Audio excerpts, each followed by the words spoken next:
Hello, ladies and gentlemen. How are you doing today? I'm having to do this very lo-fi video for y'all because somehow, like 5 years ago, suspicious observers promised everyone a mini ice age that still has not showed up, and somehow he's been very pissy since then. So I'm having hacker problems. And then when he had to cancel his observing the frontier due to the pandemic that he said was a hoax, he's just been very agitated. And pretty much everything he bet on is going south, anyways. So I guess it's called displaced aggression. So I've had to reset my computer. I'm having to go through a bunch of crap, as usual. That's all right. But I'm now here, after all the personal crappy crap, to give you guys a lo-fi update on the two areas we are watching in the Gulf. And models are still making a mess of the situation and trying to figure out what to do with it. Though, right now, models seem to keep taking the very first disturbance west instead of east. What we are watching now is the GFS parallel 12Z, and as you can see, it spins up all that convection that is in the Gulf of Mexico, and the high pressure pushes it towards Mexico and then does some wacky, crazy crap with it and slides it up north.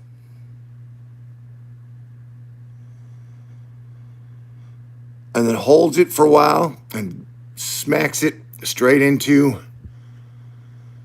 San Antonio and then moves it east.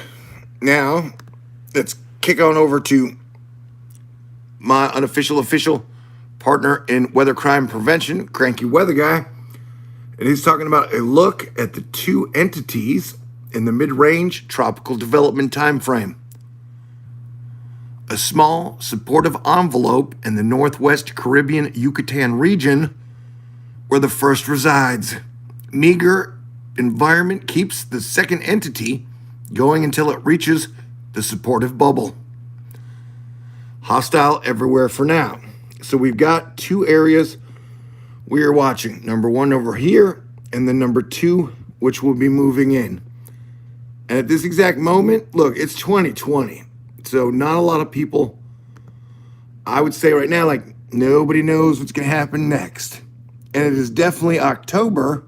And I don't know if you guys know this, but they have a phrase for October called October surprises, where, for whatever reason, you get some surprises.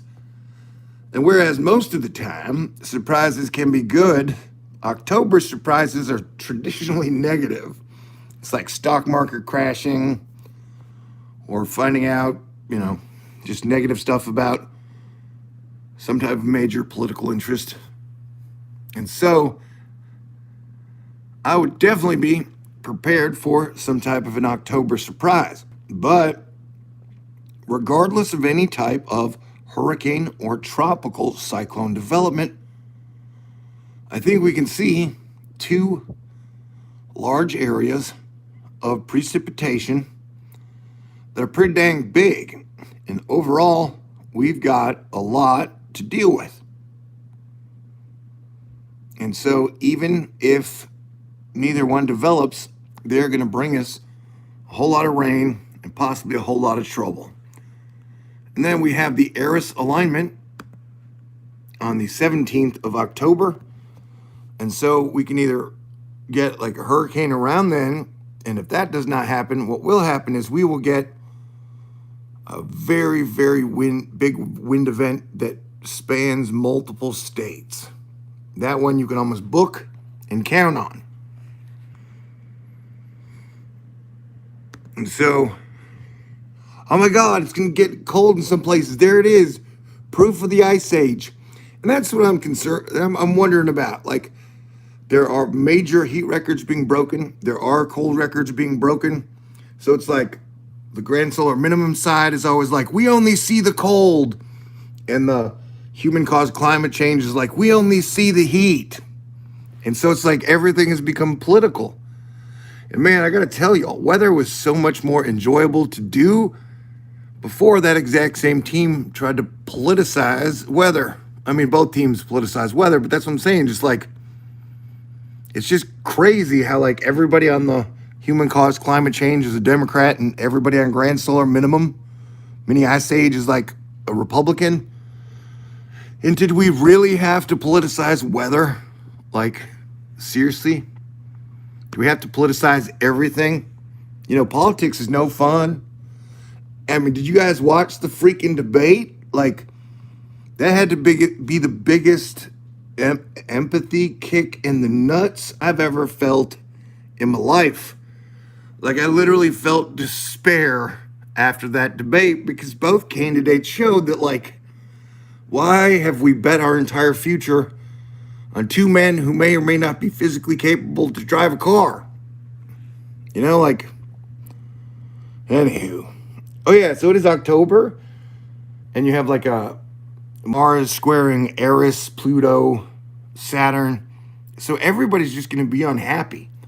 But are you going to be a strong hero who stays cool through all this? Or are you going to take your unhappiness and try and push it onto other people? Me, I'm pretty happy because Asteroid Fight Club has been very good to me. I've only got $299 left to raise in a monthly fundraiser. And so, like, you guys are always really great to me. And so I appreciate that. And like I said, regardless of all the jealous people in the truth community who have a hive mind and have the exact same opinion on everything all the time, I will be here giving you guys my own unique perspective. And I might be a bit bitchy or a little bit more unlikable than usual. Hopefully you guys will stick with me through that. But god damn, every time I got to deal with suspicious observers, that guy has the lowest vibration ever. It's like he's always mad at somebody, mad at something.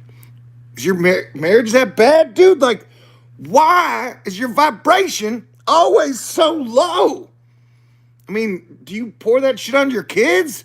Dude, do you have to be such a fucking asshole all the time? Man, raise your freaking game. I'm sorry that your convention got canceled. I'm sorry that you're unhappy with a bunch of shit. It's not my fault. And fucking with me does not bring you good luck. Obviously.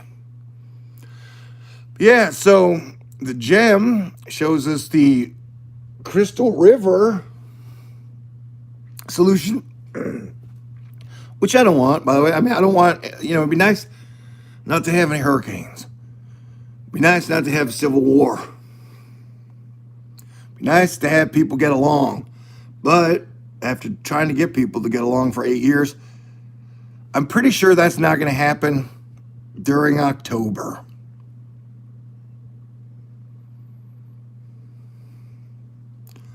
Yeah, no matter what, that is a lot of moisture.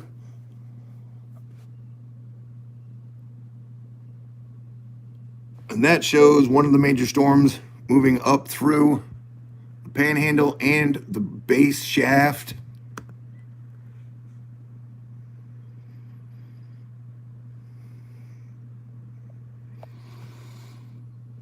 This is the nav gem. You can, like I said, the two areas we are watching. And some of these models will develop both of them. The latest GFS doesn't develop anything, which would be great. But it's very interesting because the consensus seems to be that one of them will go to the west, and then some of them will go to the east.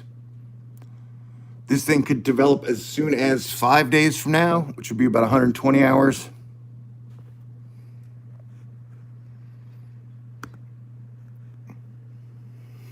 Is the icon we're looking at?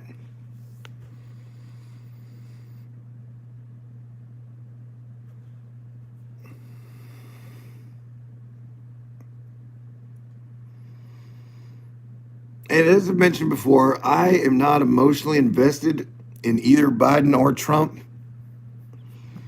Honestly, I'm sick of Trump talking crap every day. So I'm going to vote for Biden. But as Planetary Defense Commander, I'm going to do the best I can no matter who wins. And that like, I won't be super sad or either way. And so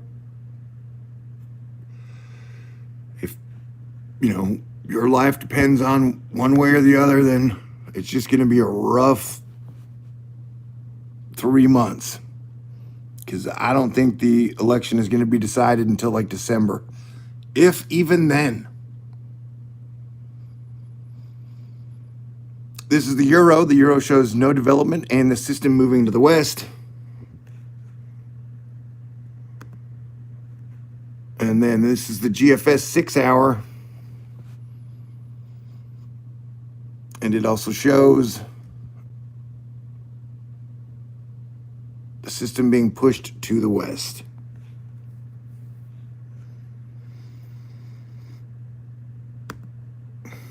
If you just join us, like I said, no matter what, you're going to get a whole lot of rain into Florida. And anytime we see the yellow,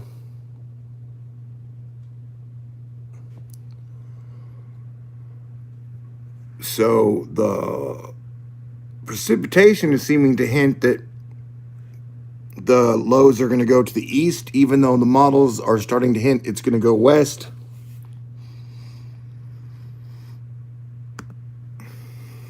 But either way, like I said, that is a ton of precipitation. There's a ton of moisture.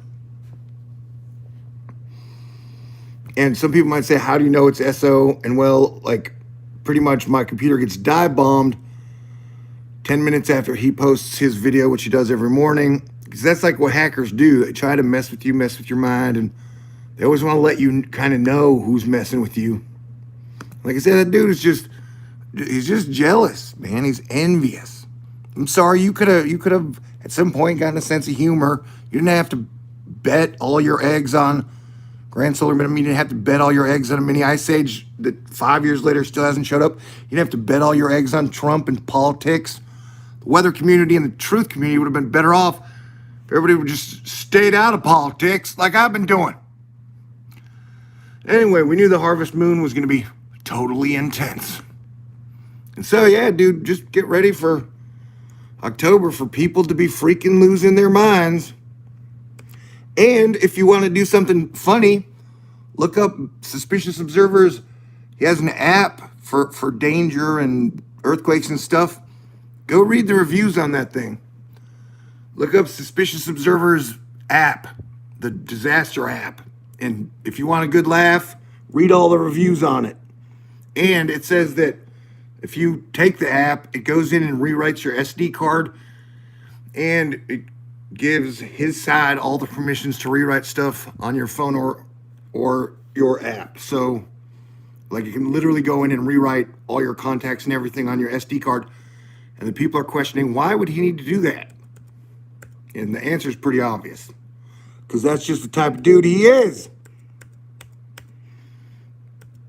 All right. So get ready for a very dangerous October. As I've been saying since January, this is going to be like the worst, most dangerous month of the year, with hurricanes, with people, with October surprises, with Eris. And Eris is the planet of discord. Eris is the planet of jealousy and envy. Eris is the planet of madness. And so get ready for a month of that shit. Hey, love you guys. Talk to you soon. Peace out.